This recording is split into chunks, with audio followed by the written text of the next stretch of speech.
दिनांक 5 ऑगस्ट 2020 राम जन्मभूमी अयोध्या नगरीत माननीय पंतप्रधानांच्या शुभ हस्ते आणि पूजनीय सरसंघचालकांच्या प्रमुख उपस्थितीत प्रभू श्रीरामचंद्रांच्या भव्य मंदिराचं भूमिपूजन झालं। हिंदू समाजाचा, हिंदू अस्मितेचा 5 शतकांचा संघर्ष संपला आणि एका नव्या पर्वाची मुहूर्तमेढ रोवली गेली। मात्र आता आपल्याला एवढ्यावरच थांबून चालणार नाही। साऱ्या जगाला हेवा वाटेल असं परम वैभवशाली राष्ट्र आपल्याला उभारायचंय आणि 5 ऑगस्टचा सोहळा ही या राष्ट्र उभारणीची पायाभरणी असणार आहे। हाच विचार केंद्रस्थानी ठेवून साप्ताहिक विवेकनं राम मंदिर ते राष्ट्र मंदिर या ग्रंथ निर्मितीचा प्रकल्प हाती घेतलाय। या राष्ट्राची राजकीय, सामाजिक, सांस्कृतिक, आर्थिक, शैक्षणिक, औद्योगिक अनेक क्षेत्रात जडणघडण कशी असायला हवी याबद्दलचं सखोल चिंतन या ग्रंथात आपल्याला वाचायला मिळेल। पूजनीय सरसंघचालक डॉक्टर मोहनजी भागवत यांची प्रदीर्घ मुलाखत, स्वामी गोविंद देवगिरी, माधव भंडारी, कृष्ण गोपालजी, अविनाश धर्माधिकारी, मिलिंद कांबळे, गिरीश प्रभुणे, रमेश पतंगे, दिलीप करंबेळकर अनेक तज्ञांचे अभ्यासपूर्ण लेख। या भव्य ग्रंथाचं प्रकाशन विजयादशमी या दिवशी। राष्ट्र उभारणीच्या कार्यात आपलाही खारीचा वाटा उचला। केवळ 2500 रुपये श्रद्धानिधी भरून मिळवा राम मंदिर ते राष्ट्र मंदिर या ग्रंथाची एक प्रत। विवेक साप्ताहिक आणि वैद्यराज त्रैमासिकाचे अंक वर्षभरासाठी मोफत। शिवाय या ग्रंथात रामसेवक म्हणून आपल्या नावाची नोंद। तेव्हा ग्रंथाकरता लवकरात लवकर नोंदणी करा। साप्ताहिक विवेकच्या www.evivek.com या वेबसाईटला आजच भेट द्या। राम मंदिर ते राष्ट्र मंदिर, एक भव्य ग्रंथ निर्मिती आपल्या घरी असायलाच हवी।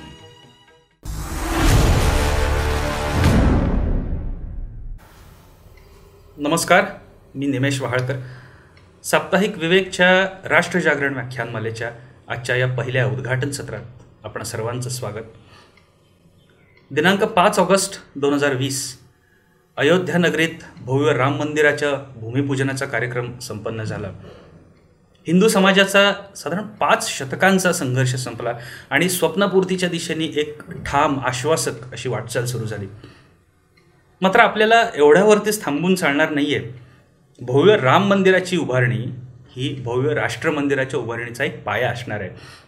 मग ह्या राष्ट्र मंदिराची, या परमवैभवशाली राष्ट्राची भविष्यकाळातील वाटचाल कशा प्रकारे व्हायला हवी, या राष्ट्राच्या राजकीय, सामाजिक, सांस्कृतिक, शैक्षणिक, औद्योगिक, आर्थिक अशा अनेक स्तर आणि आयामांवरती नेमकं कशा प्रकारे काम व्हायला हवं याबद्दलचं विचारमंथन करण्यासाठी साप्ताहिक विवेकने राम मंदिर ते राष्ट्र मंदिर असा एक भव्य ग्रंथ निर्मितीचा प्रकल्प हाती घेतला आहे। समाजातले विविध मान्यवर, तज्ज्ञ लेखक यामध्ये लेखन करणार आहेत आणि येत्या विजयादशमीला या ग्रंथाचं प्रकाशन होणार आहे। हाच विचार केंद्रस्थानी ठेवून यावर डिजिटली विचारमंथन व्हावं याकरिता 8 दिवसांच्या राष्ट्रजागरण व्याख्यानमालेचा कार्यक्रम आपण आयोजित केला आहे आणि आम्हाला अत्यंत आनंद होतो की आजच्या या उद्घाटन सत्रास उपस्थित आहेत राष्ट्रीय स्वयंसेवक संघाचे माननीय सरकार्यवाह श्री भैयाजी जोशी। भारतीय समाजाची येत्या काळात भौतिक, आध्यात्मिक, सांस्कृतिक, सामाजिक आणि अशा अनेक स्तरांवरती वाटचाली कशा प्रकारे व्हायला हवी याबद्दलचे त्यांचे विचार ते आजच्या या सत्रातून मांडणार आहेत। माननीय भैयाजींचे विचार आपण ऐकणार आहोतच, त्यापूर्वी आज या कार्यक्रमाला उपस्थित असलेले हिंदुस्थान प्रकाशन संस्थेचे अध्यक्ष, ज्येष्ठ लेखक आणि विचारवंत श्री रमेश पतंगे यांना मी विनंती करतो की त्यांनी आजच्या या सर्व कार्यक्रमाची आणि एकूणच राष्ट्रजागरण व्याख्यानमालेमागची भूमिका आणि प्रास्ताविक सादर करावं। श्री रमेश पतंगे सर। नमस्कार। आपल्या सर्वांचे मी स्वागत करतो। राम मंदिर ते राष्ट्र मंदिर ही व्याख्यानमाला आजपासून सुरू होत आहे आणि आपल्या सर्वांचे परमभाग्य असे की राष्ट्रीय स्वयंसेवक संघाचे सरकार्यवाह माननीय भैयाजी जोशी हे या व्याख्यानमालेचं पहिलं पुष्प गुंफणार आहे। मी आपल्या सर्वांच्या वतीने त्यांचे मनपूर्वक स्वागत करतो। या व्याख्यानमालेचं प्रयोजन अशासाठी केलेलं आहे की अयोध्येत जन्मस्थानावर राम मंदिर उभारण्याचं काम आता सुरू झालेलं आहे. एक टप्पा त्या आंदोलनाचा तिथे पूर्णविराम पावलेला आहे. परंतु राम मंदिर ते राष्ट्र मंदिर यातला राष्ट्र मंदिराचा टप्पा मात्र पुढे अनेक पिढ्या हा आपल्याला चालू ठेवायचा आहे. आणि हे राष्ट्र मंदिर उभं करत असताना त्याच्या कोणत्या कोणत्या पैलूंचा आपल्याला सर्वांना समाजातील एक नागरिक या नात्याने मी तुम्ही आम्ही सर्वांना ज्या ज्या विषयांचा विचार करावा लागणार आहे त्या विषयांची काहीशी मांडणी या व्याख्यानमालेतून होईल. काहीशी मांडणी येणाऱ्या ग्रंथामध्ये होईल. राम मंदिर ते राष्ट्र मंदिर आणि ह्या दोन्ही यातून जे विचार प्रबोधन होईल ते आपल्याला पुढच्या वाटचालीसाठी एक पाथेय म्हणून दीर्घकाळ पुरेल असा मला विश्वास वाटतो. आपण सर्वांनी अत्यंत दक्षतेने आणि मनपूर्वक या सर्व विषयांचा लाभ घ्यावा अशी नम्र विनंती. धन्यवाद पतंगे सर. यानंतर अर्थातच आपण भैयाजींचे विचार ऐकण्यास सर्वजण इच्छुक आहोतच. त्यामुळे मी अधिक वेळ न दवडता मी थेट भैयाजींकडे जातो आणि त्यांना विनंती करतो की त्यांनी आपले विचार मांडावेत. माननीय भैयाजी. साप्ताहिक विवेक द्वारा आयोजित या व्याख्यानमालेला मंचावर उपस्थित आदरणीय रमेशजी पतंगे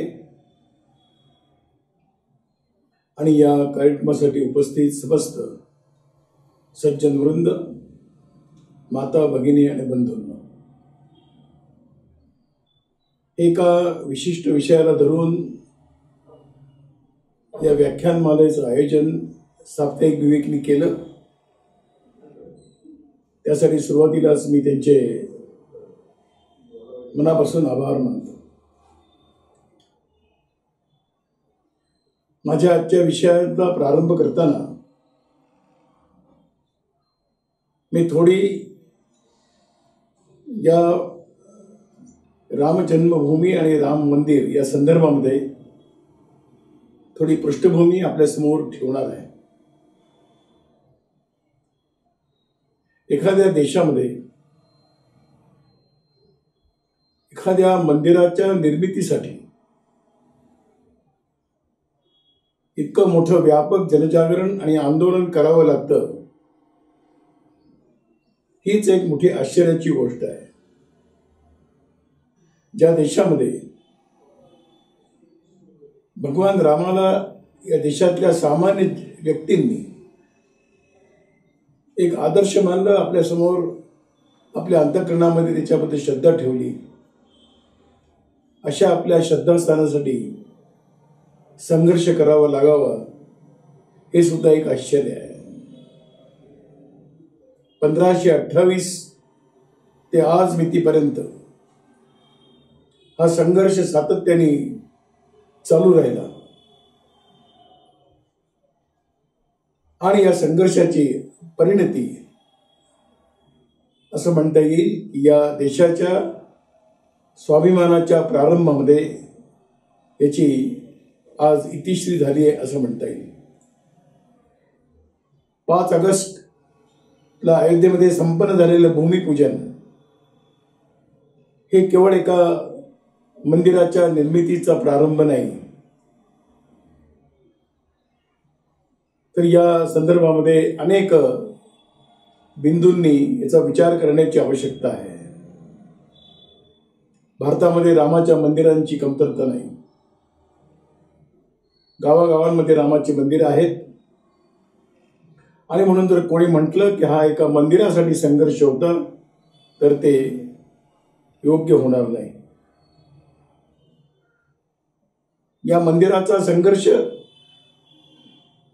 हा धार्मिक नाही, हा पांथिक नाही, हा सांप्रदायिक नाही, हा राजनैतिक नाही, हा कोणाच्या विरोधामध्ये नाही, तर हा या राष्ट्राच्या अस्मितेच्या जागरणाचा हा विषय आहे. तर हा धार्मिक आणि सांप्रदायिक असता तर जेव्हा हे आंदोलन शिखरावरती होतं त्यावेळेला लाखोच्या संख्येने कारसेवक अयोध्येकडे जात असताना वाटेमध्ये अनेक अहिंदूंचे श्रद्धास्थानं लागली आहेत. फार मोठ्या प्रमाणामध्ये अहिंदू समोर आलेले आहेत. पण मग ती 90ची कारसेवा असो किंवा 92ची कारसेवा असो, या दोन्ही मोठ्या आंदोलनाच्या स्वरूपामध्ये एकाही अहिंदूला किंवा अहिंदूंच्या श्रद्धा केंद्रांना हिंदू समाजाने हात लावलेला नाही. आणि म्हणून हा कोणाच्या विरोधामध्ये आहे असं नाही. देशाच्या, समाजाच्या आणि राष्ट्राच्या अस्मिता ही एक फार मोठी त्या देशाची एक शक्ती असते आणि ती शक्तीच राष्ट्राचा गौरव, सन्मान, प्रतिष्ठा वाढवत असते. आणि हे नेहमी ही अस्मिता ही जोपासली पाहिजे, तिचं रक्षण केलं पाहिजे, ती वाढवली पाहिजे. आणि अशी जेव्हा शक्ती जागृत होते त्यावेळेला खऱ्या अर्थाने कोणतंही राष्ट्र आपल्या बळावरती उभं राहतं आणि आपलं कर्तव्य पार पाडण्याकरता सिद्ध होत असतं. दुर्दैवाने आपल्या भारताचा 1200 वर्षाचा इतिहास हा हिंदू समाजाला, भारतीयांना ग्लानीकडे नेणारा राहिला, प्रभावाची मानसिकता निर्माण करणारा राहिला, गुलामीची मानसिकता निर्माण करणारा राहिला आणि या देशाची अस्मिता एका अर्थाने शून्यवत झाली होती. या देशामध्ये राहणारा प्रत्येक व्यक्ती, अनेकांच्या तोंडून आपण ऐकतो की दिल्लीमध्ये जो बसला आहे तोच आमचा ईश्वर आहे, अशा प्रकारची एक मानसिकता या गुलामीच्या कालखंडामध्ये निर्माण झाली होती. आणि म्हणून अशी जी काही म्हणून गुलामीची प्रतीकं असतात, या गुलामींचा प्रतिकांना दूर करणं हे कुठल्याही स्वाभिमानी देशाचं कर्तव्य आहे, स्वाभिमानी राष्ट्राचं कर्तव्य आहे. आणि म्हणून या देशामध्ये ज्या वेळेला असे प्रयत्न झाले त्यावेळेला विरोध जरी झाला तरी सुद्धा आपण असे सगळे राष्ट्राचे अस्मितेचे प्रश्न आहेत याच भूमिकेतून आपण याच्याकडे बघितलं आहे. सोमनाथ मंदिराचं पुनर्निर्माण हे केवळ एक 12 ज्योतिर्लिंगाचं निर्माण नाही आहे. त्या ठिकाणी एक अतिशय जर्जर अवस्थेमध्ये उभं असलेलं, आक्रमकांनी तोडून फोडून निर्माण केलेलं, उभं शिल्लक ठेवलेलं असं सोमनाथाचं मंदिर होतं. जेव्हा देश स्वतंत्र झाला त्यावेळेला त्या देशाला तर एक पुरुषार्थ जागवून पुन्हा काही योग्य दिशेने वाटचाल करायची असेल तर त्यावेळेच्या नेतृत्वाने विचार केला की हे मंदिर हे उभारणं आवश्यक आहे. अन्यथा 47 साली स्वातंत्र्य मिळाल्यानंतर देशासमोर अनेक प्रश्न असताना सरदार पटेलांसारखे या सोमनाथ मंदिराच्या निर्माणाकरता का आग्रहपूर्वक राहिले, याचा जर आपण विचार केला तर लक्षात येईल की या देशाच्या जागरणाचा प्रारंभ त्या सोमनाथ मंदिराच्या निर्मितीपासून झालेला आहे. आणि म्हणून नंतरच्या काळातही अनेक गुलामीची प्रतीकं दूर करण्याचा प्रयत्न देशामध्ये होत राहिला. काही स्थानांची नावं बदलली, काही परकीयांचे पुतळे दूर केले गेले आणि त्या ठिकाणी राष्ट्रभाव जागृत करणाऱ्या अशा स्मारकांची निर्मिती होत गेली. या सर्व कालक्रमामध्ये, या सर्व क्रमामध्ये अयोध्येचं स्थान हे आणखीन एक वेगळ्या प्रकारचं असं आहे. 450 वर्ष देशावरती आक्रमण केलेल्या व्यक्तीने आपलं एक विजयाचं चिन्ह म्हणून त्या अयोध्येमध्ये राम जन्मभूमीवर एक ढाचा उभा केला आणि त्याला स्वतःचं नाव दिलं गेलं. म्हणजे आम्ही केलेलं आहे आणि कोणी केलं तर मी केलं आहे हे या देशातल्या हिंदू समाजाला कायम लक्षात राहावं म्हणून केले. जगामध्ये कोणतीही मशीद कोणा व्यक्तीच्या नावाने ओळखली जात नाही, पण दुर्दैवाने अयोध्येमध्ये निर्माण केलेल्या, मंदिर पाडून निर्माण केलेल्या मशिदीला बाबरी मस्जिद म्हणून नाव दिलं गेलं. याचा मागचा उद्देश तरी काय आहे? याचा मागचा उद्देश हाच आहे की या समाजाची मानसिकता दुर्बल राहावी, तुम्ही नेहमीच मार खात आलेला आहात असाच भाव राहावा. आणि म्हणून अनेक प्रकारची, अनेक ठिकाणी अनेक देवदेवतांची मंदिर असताना सुद्धा अयोध्येमध्ये रामाचं मंदिर का? याचं उत्तर एकच आहे की आम्ही आमच्या सर्व अस्मितेला जागरणाचा एक भाग देऊन प्रारंभ केलेला आहे. आणि याचा शुभारंभ हा एका अर्थाने 5 ऑगस्टला प्रारंभ झाला आहे असं म्हणता येईल. 5 ऑगस्टचा दिवस हा देशाच्या इतिहासामध्ये एक वेगळ्या अर्थाने नोंद केला जाईल असा आहे. सोमनाथ मंदिराच्या ठिकाणी मंदिर होतं, पण ते अशा प्रकारच्या हीन अवस्थेमध्ये होतं. अयोध्येची स्थिती याच्याही पेक्षा वेगळी आहे. अयोध्येमध्ये मंदिर नाहीच, पण मंदिर नष्ट करून आम्ही एक तुमच्या देशावरती एक राज्य करायकरता आलेली आम्ही अशी मंडळी आहोत याचं स्मारक ठेवून ते गेले होते. आणि म्हणून सोमनाथ मंदिरापेक्षा सुद्धा अयोध्येच्या मंदिराचा संदर्भ हा अत्यंत वेगळा आहे. आणि म्हणून ज्या वेळेला आंदोलनकर्त्यांनी घोषणा दिली की मंदिर वही बनाएंगे, मंदिर बनाएंगे घोषणा नहीं है, मंदिर वही बनाएंगे, तर मंदिर वही बनाएंगे याला एक वेगळा संदर्भ आहे. या जागेला महत्त्व आहे, या स्थानाला महत्त्व आहे, या ठिकाणी मंदिर होण्याला महत्त्व आहे. आणि त्याचा सगळा संदर्भ आपण अशा प्रकारे लक्षात घेतला पाहिजे. जगामध्ये आश्चर्य म्हणजे वाटावं कधी कधी असं आहे, ज्यावेळेला 1989 साली ज्या ठिकाणी शिलान्यास कार्यक्रम संपन्न झाला त्यावेळेला ढाचा तिथे उभा होता, पण शिलान्यास झाला. आणि योगायोग असा आहे की त्याच दिवशी 5000 किलोमीटर अंतरावरती दूर अयोध्येपासून कम्युनिस्टांच्या द्वारा निर्माण केलेली बर्लिनची भिंत पाडण्याचं काम त्याच दिवशी झालेलं आहे. योगायोगाने हा एक मुहूर्त आहे की एकीकडे जे अश्रद्धा निर्माण करायकरता निघालेले आहेत त्यांचं स्मारक नष्ट होत आहे आणि दुसरीकडे भव्य राम मंदिराचा शिलान्यास होतो आहे. हा केवळ योगायोग म्हणावा की ईश्वराची नियतीचा हा भाग म्हणावा आश्चर्य वाटावा असा आहे. आणि म्हणून हे एक मंदिर, आपण जर या संबंध मंदिराच्या इतिहासामध्ये थोडे आपण गेलो, या मंदिराच्या आंदोलनकर्त्यांमध्ये प्रारंभापासून एक राष्ट्रभाव जागवण्याचा प्रयत्न हा पहिल्यापासून राहिला. मी तुम्हाला 2 उपक्रम फक्त सांगू इच्छितो की एका मंदिरासाठी काश्मीरपासून कन्याकुमारीपर्यंत आणि राजस्थानपासून तिकडेच दूर मणिपूर सारख्या दूर क्षेत्रापर्यंत याचं आंदोलन जागवायचं कारण काय होतं? प्रत्येक परिसरातला एक एक रामभक्त, एक एक कारसेवक म्हणून आपल्या घरातून निघतो, सर्व प्रकारच्या कष्ट सहन करत करत अयोध्येला पोहोचतो आणि त्या ठिकाणी एक संकल्प करतो, या ठिकाणी आम्ही मंदिर पुन्हा उभं करणार आहोत.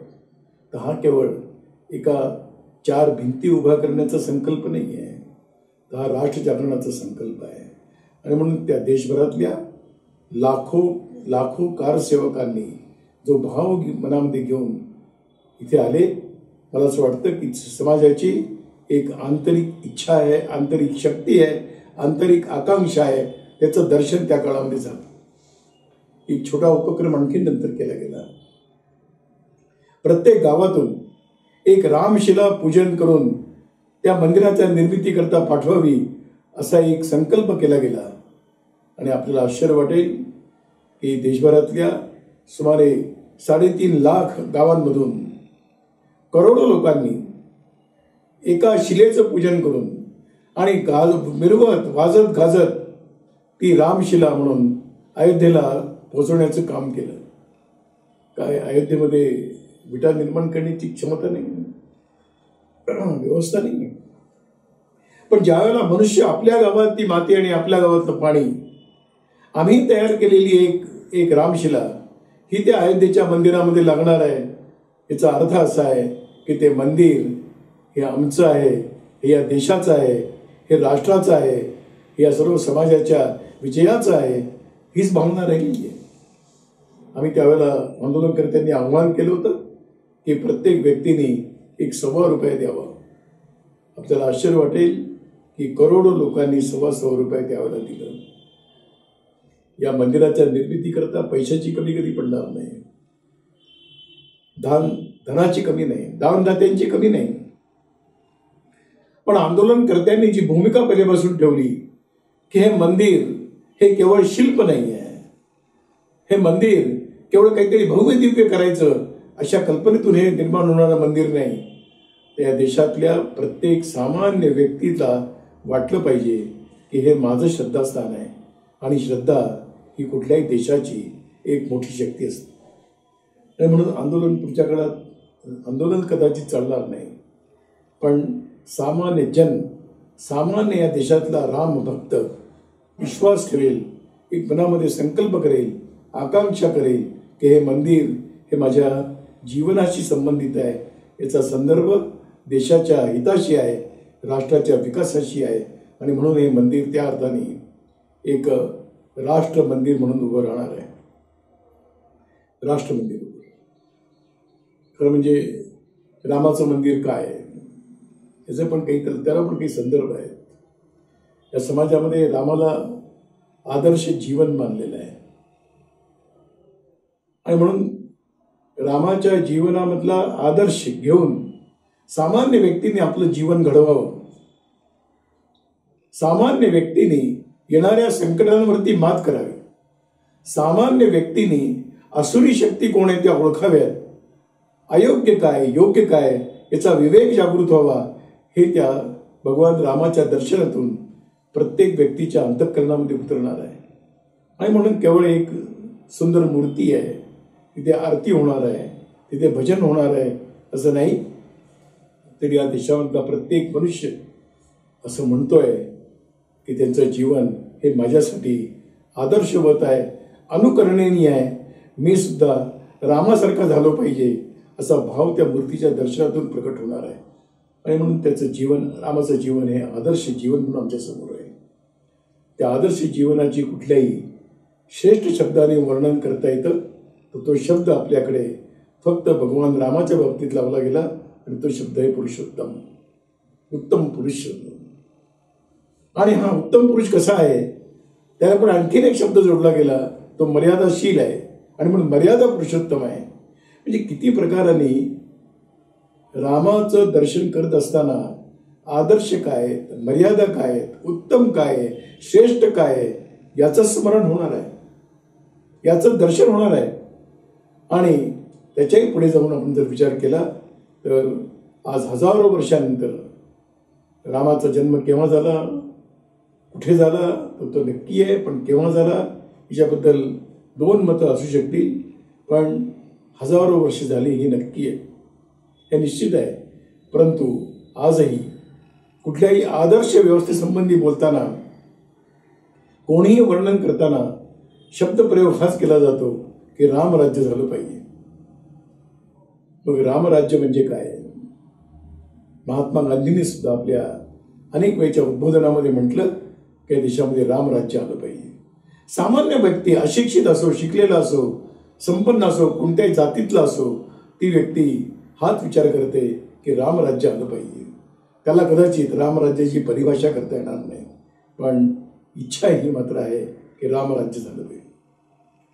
आवश्यकता असते की रामराज्य हे संदर्भाने भरलेलं असं आहे.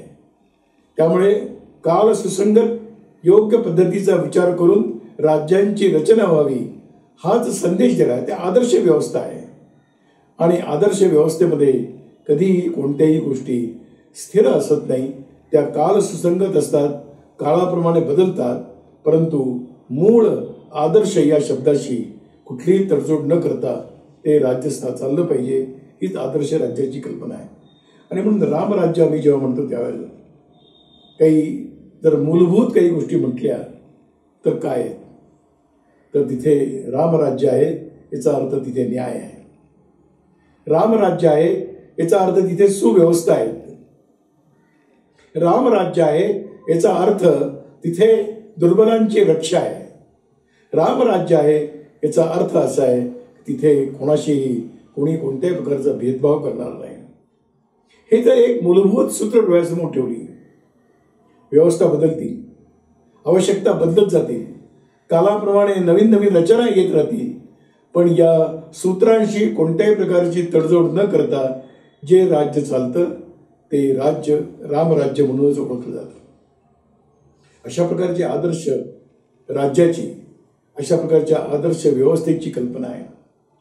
राम जन्मभूमीच्या आंदोलनामध्ये सुद्धा जेव्हा आपण बघितलं की या सर्व आंदोलनामध्ये जाती, पंथ, भाषा, सामाजिक स्तर, गरीब, श्रीमंत, शिकलेला, अशिक्षित हे सर्व या आंदोलनाच्या रूपाने एक शक्ती म्हणून उभे राहिले, एक शक्ती म्हणून उभे राहिले.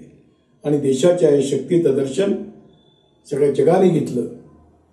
त्यावेळेला या अयोध्येच्या संघर्षाचं विश्लेषण करताना अनेक अभ्यासकांनी म्हटलं आहे की आम्हाला वाटत होतं की हिंदू समाज संपला, पण या आंदोलनाने पुन्हा एकदा जाणीव करून दिली की हिंदू समाज हा मृत नाही.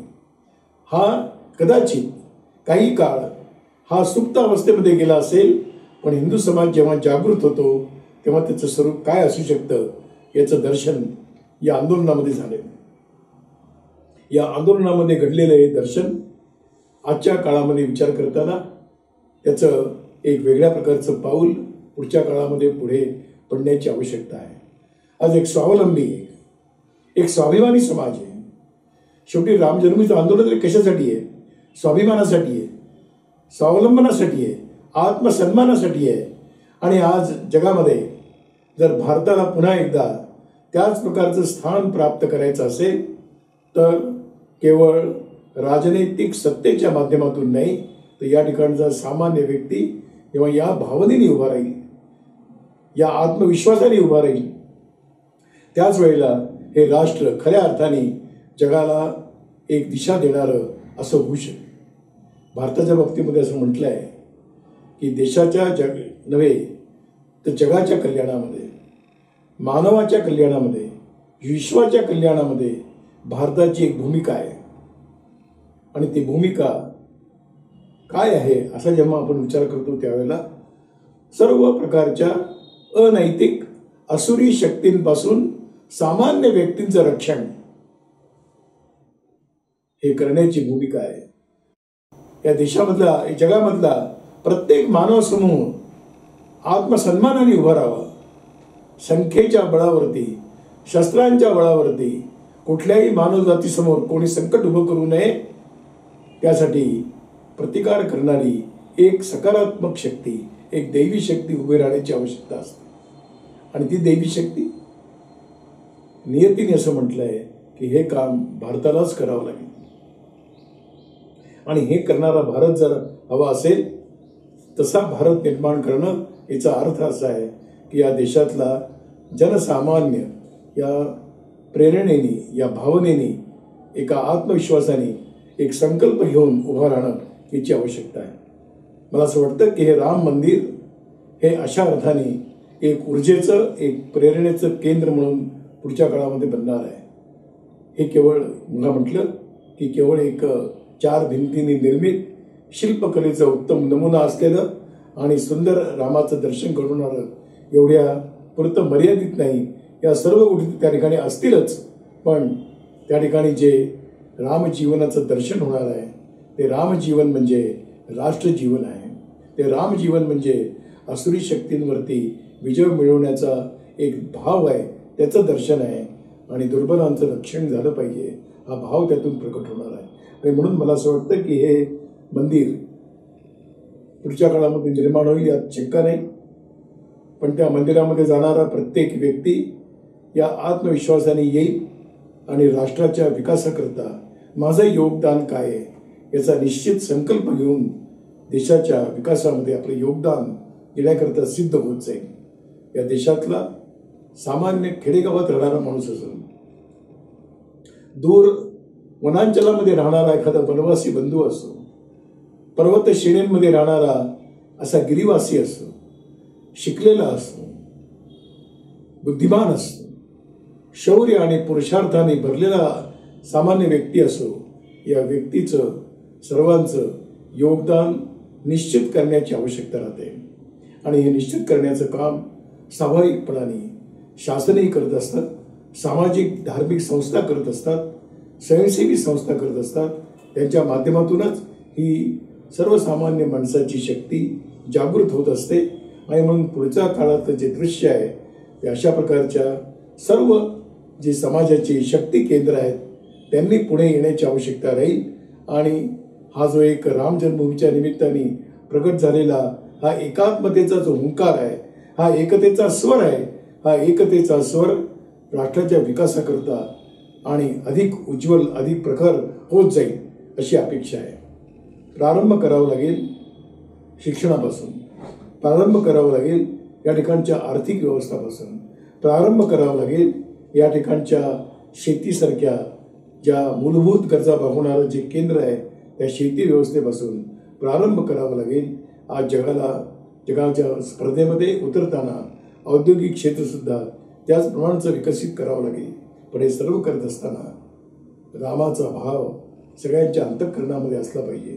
रामभावाने हे केलं पाहिजे. आणि रामभाव याचाच अर्थ असा आहे की तो राष्ट्रभाव आहे. राष्ट्रभाव हा जितका प्रबळ होत जाईल, प्रखर होत जाईल, ते करावं लागेल. आणि म्हणून हे राम मंदिर समाज जीवनाला प्रभावित करणारे जे म्हणून काही क्षेत्र आहेत त्या सर्व क्षेत्रांना प्रेरणा देणार राहील. केवळ भाविकांना नाही, ज्यांचा काही संकल्प आहे, ज्यांनी काही आकांक्षा ठेवलेल्या आहेत, ज्यांनी काही पुरुषार्थ करण्याचं भाव मनामध्ये ठेवलेला आहे, या सर्वांच्याच अंतःकरणामध्ये या स्मारकातून या मंदिरातून हा असा एक प्रखर भाव निर्माण करण्याचं सामर्थ्य, निर्माण करण्याची शक्ती भविष्य काळामध्ये हे केंद्र करणार आहे. मला असं वाटतं की याचा प्रारंभ या 5 ऑगस्टला झाला आहे. देशाच्या चित्र परिवर्तनाचं काम प्रारंभ झालं आहे. 1000 वर्षाच्या मानसिकतेतून बाहेर पडून प्रखरतेने आणि विश्वासाने वाटचाल करण्याकरता अजूनही काही काळ लागेल. परंतु एक निश्चित आहे, दिशा निश्चित आहे, संकल्प पक्का आहे, स्वप्न डोळ्यासमोर निश्चित आहे. चालण्याची ऊर्जा आणि शक्ती अशा स्मारकातून मिळणार आहे. दिशा दाखवणारे समाजाचे खूप मोठे मोठे आपले मार्गदर्शक, समाज चिंतक आणि व्यवस्था निर्माण करणाऱ्या सामाजिक धार्मिक संस्था या सर्वांच्या समन्वित प्रयत्नातून भविष्याचा भारत हा उभा राहील.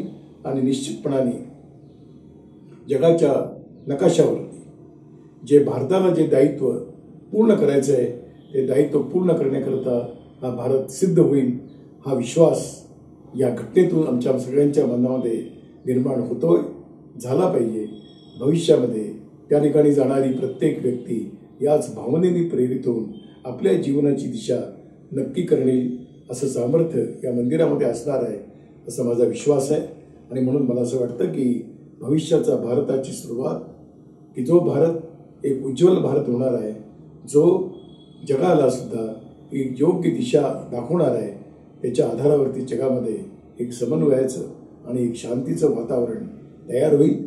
भोगवादाकडे जाणारा आज जगाचा जो मार्ग आहे तो पुन्हा एकदा सामान्य, सादगीपूर्ण आणि सर्वांना बरोबर घेऊन चालणारा मार्ग हा प्रशस्त होत राहील अशी आशा आहे, असा विश्वास आहे.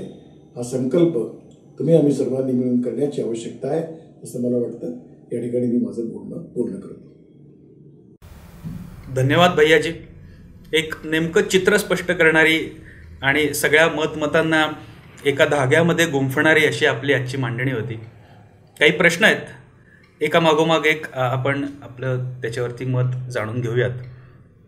पहिला प्रश्न येतो तो म्हणजे कोणत्याही राष्ट्र उभारणीमध्ये एकजूट आणि एकसंध समाजाची निर्मिती ही महत्त्वाची ठरते. त्यामुळे सामाजिक समरसतेच्या दृष्टीनं या राष्ट्राची येत्या काळातली वाटचाल कशी असायला हवी, यामध्ये कोणती आव्हानं आपल्याला जाणवतात आणि कोणते चांगले बदल हे देखील घडताना आपल्याला दिसत आहेत.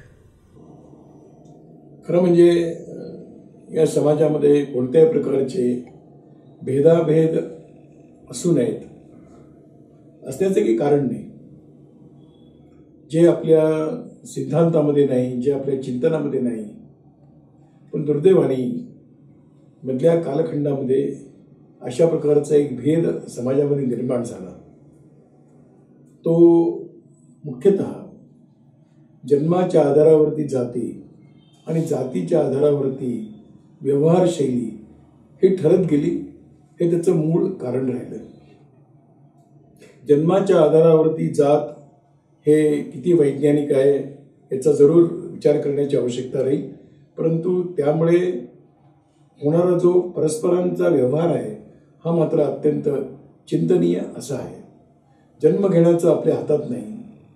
कुठे जन्म मिळावा, कोणत्या कुटुंबामध्ये मिळावा याचं कोणाच्याही हातात नाही. मग असं असताना केवळ जन्मामुळे मला एखादं स्थान प्राप्त झालं त्याच्या आधारावरती कोणाशी मी उच्च नीचतेचा भेदभावाचा व्यवहार करण्याचा अधिकार खरं म्हणजे आम्हाला कोणी दिलेला नाही. आणि आपल्या महापुरुषांनी सुद्धा नेहमीच अशाच प्रकारचं मार्गदर्शन केलेलं आहे की सर्व आम्ही ईश्वराचेच पुत्र आहोत. जर या देशामधला भाव असा राहिला आहे की वयम अमृतस्य पुत्र, तर वयम अमृतस्य पुत्र, आम्ही सगळे अमृत पुत्र आहोत, त्यामध्ये भेद कसा आहे. परंतु सिद्धांत राहिले आणि आचरण म्हटलं आमचं चुकीच्या मार्गाने चालत राहिलं, त्याचे काही परिणाम आज समाजामध्ये खूप मोठ्या प्रमाणामध्ये फूट, समाजामध्ये भेद, समाजामध्ये आपसामध्ये संघर्ष असं दृश्य एक दुर्दैवाने निर्माण झालं. मला असं वाटतं की याचा एकच मार्ग आहे की ज्या एका चिंतनातून आम्हाला हे जीवन प्राप्त झालेलं आहे ते चिंतन हिंदू याच नावाने ओळखलं जातं. आणि म्हणून राष्ट्रीय स्वयंसेवक संघासारख्या संघटनेने सुद्धा म्हणताना म्हटलं की या देशामध्ये राहणाऱ्या प्रत्येकाने असं म्हटलं पाहिजे की मी हिंदू आहे. जात नंतर आहे, भाषा नंतर आहे, प्रांत नंतर आहे, शिक्षा अशिक्षा नंतर आहे, प्रथम मी हिंदू आहे. मला असं वाटतं की हा हिंदुत्वाचा जो भाव आहे हाच या सर्व प्रकारच्या भेदांवरती मात करू शकेल. हा भाव जागवण्याची आवश्यकता राहील. प्रत्येकाचं जीवन कमी जास्त, दुर्बलता हे स्वाभाविक आहे. सगळ्यांची बुद्धी सारखी नसते, सगळ्यांच्या क्षमता सारख्या नसतात, सर्वांना संधी सारख्याच प्रमाणात उपलब्ध होतात असं नाही. आणि म्हणून अशा प्रकारच्या परिस्थितीमुळे निर्माण झालेलं जीवन आणि त्याच्या आधारावरती कोणी कोणाशी भेदभावपूर्ण व्यवहार करणं हे अनुचित आहे, अमानवीय आहे असं मी मानतो.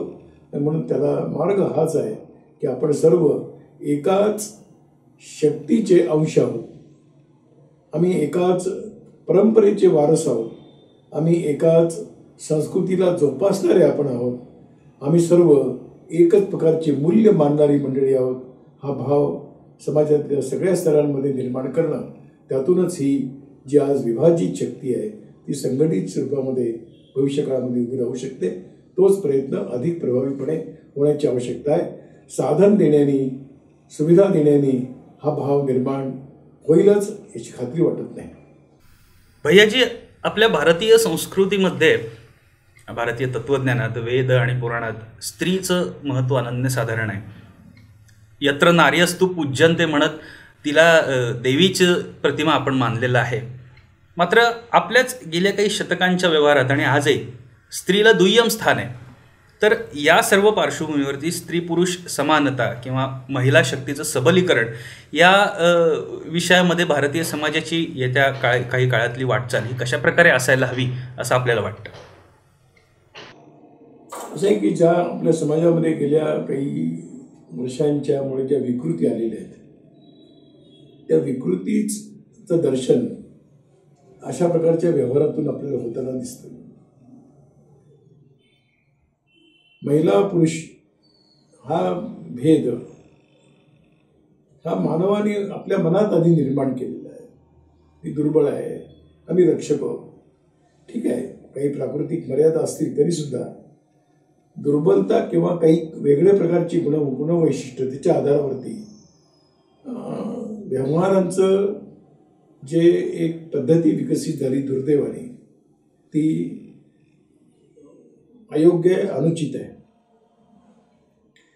भारतामध्ये स्त्री पुरुष समानता याच्यापेक्षा सुद्धा स्त्रियांचे आणि पुरुषांचे कर्तव्य आहेत.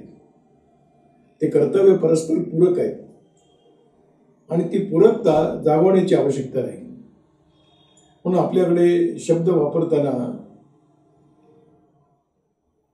स्त्रियांवरती अन्याय होतोय आणि म्हणून स्त्री मुक्ती या आम्ही कल्पनेशी आम्ही सहमत नाही आहोत. आपण म्हणतो की स्त्री शक्ती आहे. त्या शक्तीचं कुठेतरी जर जागरण कमी झालं असेल तर ते जागरण करण्याची आवश्यकता आहे. आणि जागरण जेव्हा आवश्यकता असते त्यावेळेला समाजातल्या सर्व घटकांमध्ये त्याची जागृतीची आवश्यकता असते. त्यामुळे अन्याय होणं, अत्याचार होणं हे आपल्या परंपरेशी सुसंगत नाही, परंपरेशी विसंगत असंच आहे. आणि म्हणून हा जो एक आत्ताचा एक गैरव्यवहार आपल्याला प्रकट होताना दिसतो तो थांबवायचा असेल तर परस्पर पूरक जीवन म्हणजे काय आहे हे वारंवार मांडण्याची आवश्यकता आहे. स्त्री असो किंवा पुरुष असो सर्वांना शक्ती दिलेल्या आहेत, सगळ्यांना बुद्धिमत्ता प्राप्त आहे, सर्वांना वेगवेगळ्या प्रकारची कौशल्य प्राप्त आहे. त्या कौशल्यांचं, शक्तीचं, बुद्धिमत्तेचं समन्वय करत करत पूर्ण समाजाच्या उत्थानामध्ये सर्वांचं योगदान निश्चित होत जाणं यासाठी ज्या व्यवस्था असाव्या लागतात त्या व्यवस्था पण पाहिजेत आणि जनमानसाची मानसिकता पण तशी तयार झाली पाहिजे. मग त्याला कारण जर काही कुरीती असतील तर त्या कुरीती दूर झाल्या पाहिजेत. ज्या देशामध्ये स्त्रीला देवता मानलं गेलं त्या देशामध्ये भ्रूण हत्या होतात, कन्या भ्रूण हत्या होतात. हेच आम्हाला अत्यंत एक शब्द कठोर वापरतो पण शर्मेची गोष्ट आहे. ज्या देशामध्ये स्त्रीला महत्त्वाचं स्थान मिळालं त्याच्यामध्ये हुंडाबळी होतात की तुम्ही आम्ही सर्वांनीच विचार करावा अशी गोष्ट आहे. याच देशामध्ये, या समाजामध्ये महिलांवरती ते वय न बघता अत्याचार आणि बलात्काराच्या घटना घडतात. ही जी आसुरी शक्ती जागृत झालेली आहे त्या आसुरी शक्ती संदर्भामध्ये सामर्थ्याने काही आवश्यक असेल तर कायदे करून, आवश्यक असेल त्याप्रमाणे जनजागरण करून हे परिवर्तन आणण्याची आवश्यकता आहे. महिलांचं योगदान समाजाच्या उत्थानामध्ये मोठं राहिलं पाहिजे, आहेच ते पुन्हा एकदा प्रतिष्ठित केलं पाहिजे. त्यासाठी सगळ्या सामाजिक संस्थांनी, जाती, बिरादरी, पंथ, संप्रदाय या सर्वांनी मिळून प्रयत्न करण्याची आवश्यकता आहे. कधीही इथे नारीची, महिलेची अप्रतिष्ठा कोणी सहन केलेली नाही. नारीच्या सन्मानासाठी इथे संघर्ष झालेले आहेत आणि म्हणून मला असं वाटतं की त्या संघर्षाचं स्मरण करत करत आजच्या काळामध्ये ज्या प्रकारचं प्रखरपणे होणाऱ्या घटनांच्या विरोधामध्ये उभं राहण्याची आवश्यकता आहे ते उभं राहिलं पाहिजे. आणि जर अनावश्यक काही कुरीती आल्या असतील त्या कुरीतींपासून सुद्धा समाजाला मुक्त केलं पाहिजे. हाच त्याचा मार्ग आहे असं मला वाटतं. एकीकडे प्रचंड वेगाने होणारं शहरीकरण आणि दुसरीकडे खेडी ओस पडणं असं चित्र आपल्याला गेल्या अनेक वर्षांपासून आपल्या देशामध्ये बघायला मिळतं. त्याची कारणं अर्थातच वेगवेगळी आहेत, रोजगार असेल किंवा अन्य काही कारणं असतील. आपल्या शाश्वत विकासाच्या संकल्पनेच्या दृष्टीनं ग्रामविकासाला आपण भरपूर महत्त्व दिलं आहे. संघ परिवार ग्रामविकास आणि त्याच्याशी जोडून अनेक विषय, मग ते कृषी असतील, जलसंधारण असतील, शिक्षण असतील, असे अनेक विषय घेऊन ग्रामीण भागामध्ये गेली अनेक दशकं काम करतोय. आता या सर्व पार्श्वभूमीवरती गेल्या काही वर्षांच्या ग्रामविकासाचा मार्ग हा आपल्या दृष्टीनं कशा प्रकारे असायला हवा? याच्यामध्ये एक जागतिक काही गोष्टींचा परिणाम हा भारतामध्ये समाज जीवनावरती झालेला दिसतोय. एक औद्योगिक क्रांती जगामध्ये झाली. जगाची वाढती लोकसंख्या, वाढती आवश्यकता आणि म्हणून त्याचं स्वाभाविकपणाने मोठे मोठे उद्योग हे उभे राहणं हे अपरिहार्य आहे. प्रश्न असतो संतुलनाचं. एखादी गोष्ट नवीन आली म्हणजे जुनी टाकून दिली पाहिजे, जुनी नष्ट केली पाहिजे असं नाही. पण दुर्दैवाने असं झालं की औद्योगिकरणाच्या सगळ्या या कालक्रमामध्ये आपण अनेक मूलभूत गोष्टी आपण सोडून दिल्या. मी फक्त 2 किंवा 3 गोष्टी आपल्यासमोर मांडेन.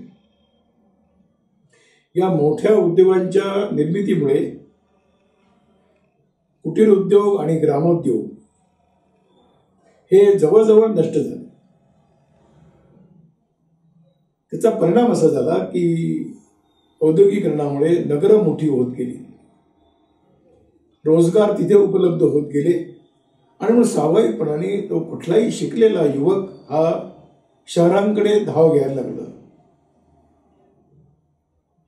आणि म्हणून मुळामध्ये जी चूक झाली ती त्या ठिकाणी झालेली आहे की हे सर्व औद्योगिकरण करत असतानाच छोटे आणि गृहोद्योग, छोटे कुटीर उद्योग, ग्रामोद्योग यांना ज्या प्रकारचं एक संरक्षण मिळण्याची आवश्यकता होती त्याच्याकडे दुर्दैवाने आमचं दुर्लक्ष झालं.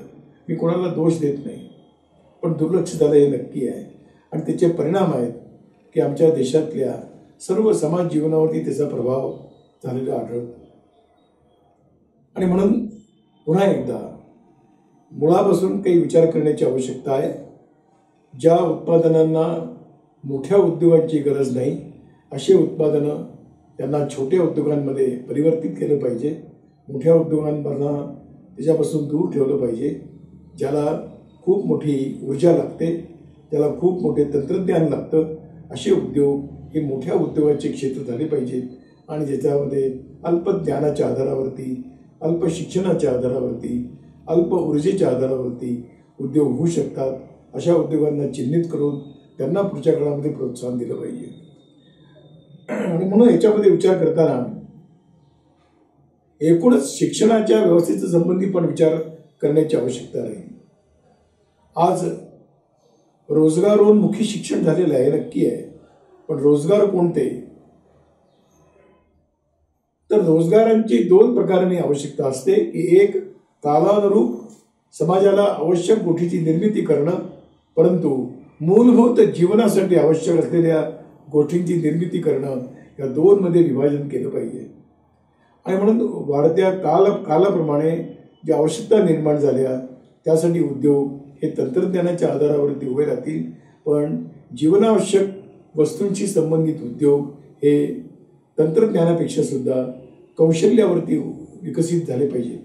आणि शिक्षणामध्ये व्यवस्था करताना देशाची आवश्यकता आणि जीवनावश्यक गोष्टी यांचं विभाजन करून काही ना काही नियोजन करण्याची आवश्यकता राहील आणि तशाच प्रकारची शिक्षणाची पण व्यवस्था उभी करावी लागेल. आज जे शिक्षणाबद्दलचं आकर्षण एकांतिक दिशेने चाललेलं आहे ते समग्रपणे होण्याची आवश्यकता राहील.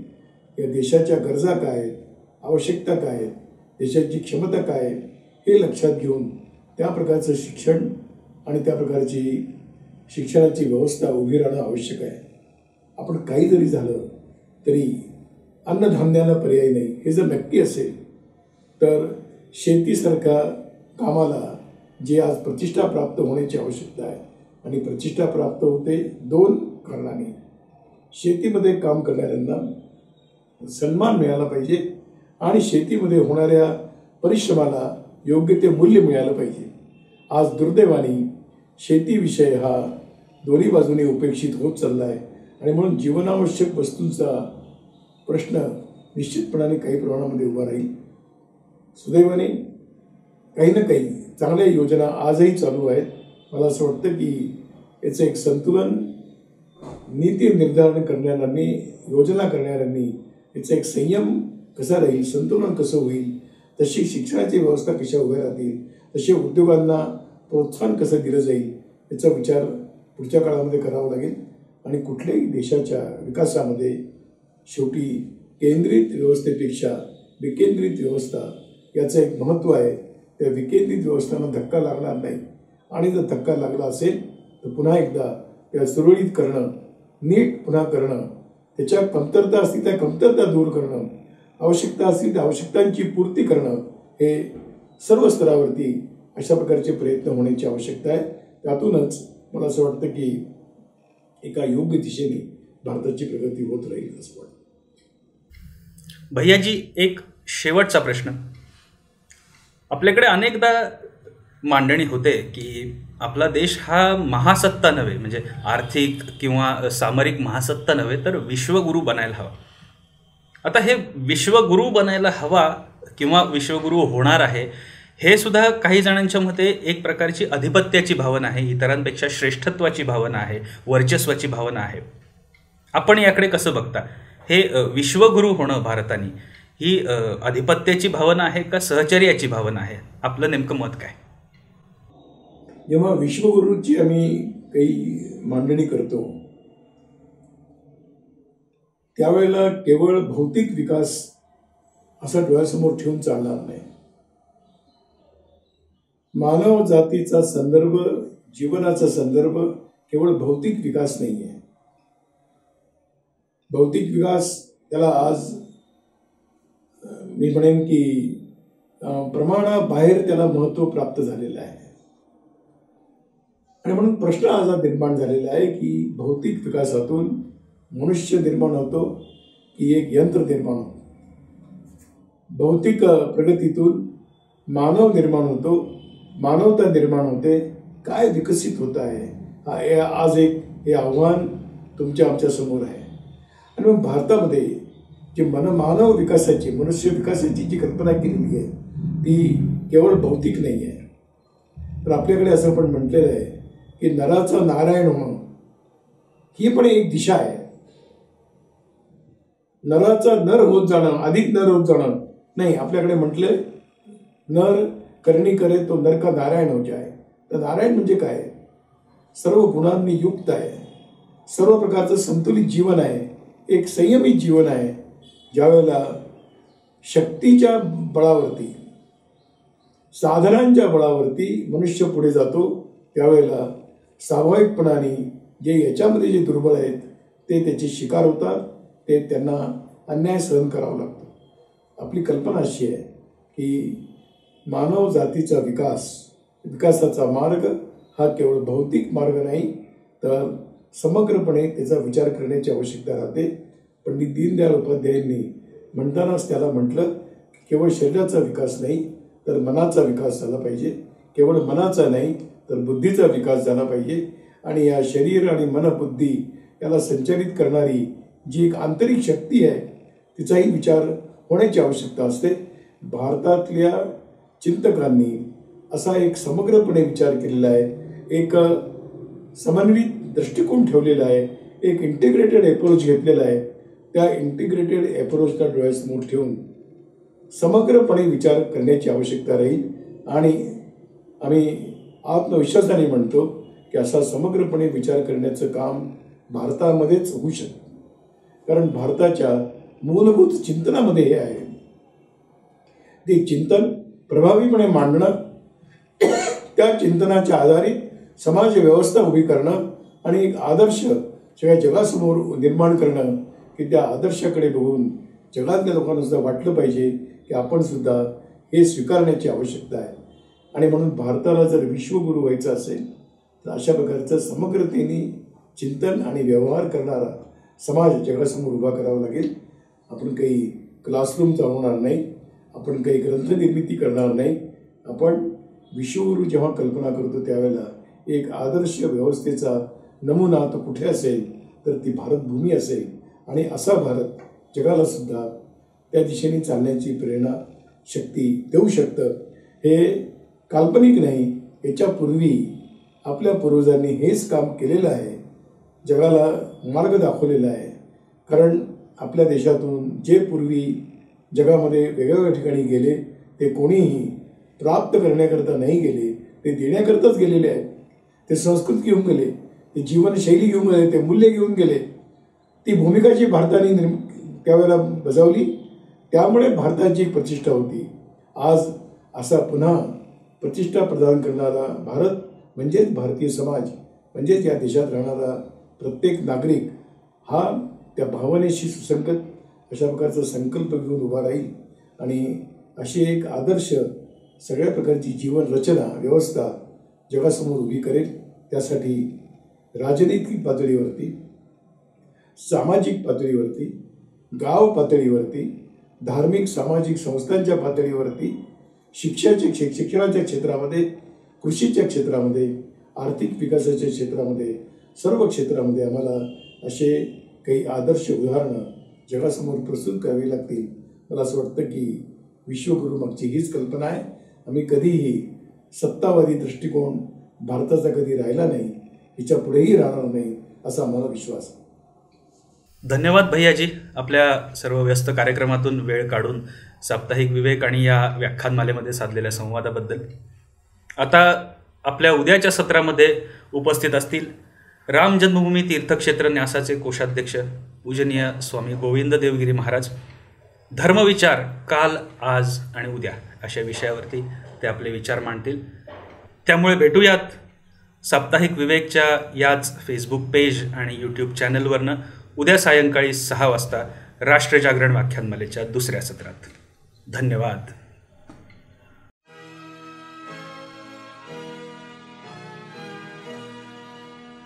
दिनांक 5 ऑगस्ट 2020 राम जन्मभूमी अयोध्या नगरीत माननीय पंतप्रधानांच्या शुभ हस्ते आणि पूजनीय सरसंघचालकांच्या प्रमुख उपस्थितीत प्रभू श्रीरामचंद्रांच्या भव्य मंदिराचं भूमिपूजन झालं. हिंदू समाजाचा, हिंदू अस्मितेचा 5 शतकांचा संघर्ष संपला आणि एका नव्या पर्वाची मुहूर्तमेढ रोवली गेली. मात्र आता आपल्याला एवढ्यावरच थांबून चालणार नाही. साऱ्या जगाला हेवा वाटेल असं परम वैभवशाली राष्ट्र आपल्याला उभारायचंय आणि 5 ऑगस्टचा सोहळा ही या राष्ट्र उभारणीची पायाभरणी असणार आहे. हाच विचार केंद्रस्थानी ठेवून साप्ताहिक विवेकनं राम मंदिर ते राष्ट्र मंदिर या ग्रंथ निर्मितीचा प्रकल्प हाती घेतलाय. या राष्ट्राची राजकीय, सामाजिक, सांस्कृतिक, आर्थिक, शैक्षणिक, औद्योगिक अनेक क्षेत्रात जडणघडण कशी असायला हवी याबद्दलचं सखोल चिंतन या ग्रंथात आपल्याला वाचायला मिळेल. पूजनीय सरसंघचालक डॉक्टर मोहनजी भागवत यांची प्रदीर्घ मुलाखत, स्वामी गोविंद देवगिरी, माधव भंडारी, कृष्ण गोपालजी, अविनाश धर्माधिकारी, मिलिंद कांबळे, गिरीश प्रभुणे, रमेश पतंगे, दिलीप करंबेळकर अनेक तज्ज्ञांचे अभ्यासपूर्ण लेख. या भव्य ग्रंथाचं प्रकाशन विजयादशमी या दिवशी. राष्ट्र उभारणीच्या कार्यात आपलाही खारीचा वाटा उचला. केवळ 2500 रुपये श्रद्धानिधी भरून मिळवा. राम मंदिर ते राष्ट्र मंदिर या ग्रंथाची एक प्रत, विवेक साप्ताहिक आणि वैद्यराज त्रैमासिकाचे अंक वर्षभरासाठी मोफत. शिवाय या ग्रंथात रामसेवक म्हणून आपल्या नावाची नोंद. तेव्हा ग्रंथाकरता लवकरात लवकर नोंदणी करा. साप्ताहिक विवेकच्या www.evivek.com या वेबसाईटला आजच भेट द्या. राम मंदिर ते राष्ट्र मंदिर, एक भव्य ग्रंथ निर्मिती आपल्या घरी असायलाच हवी.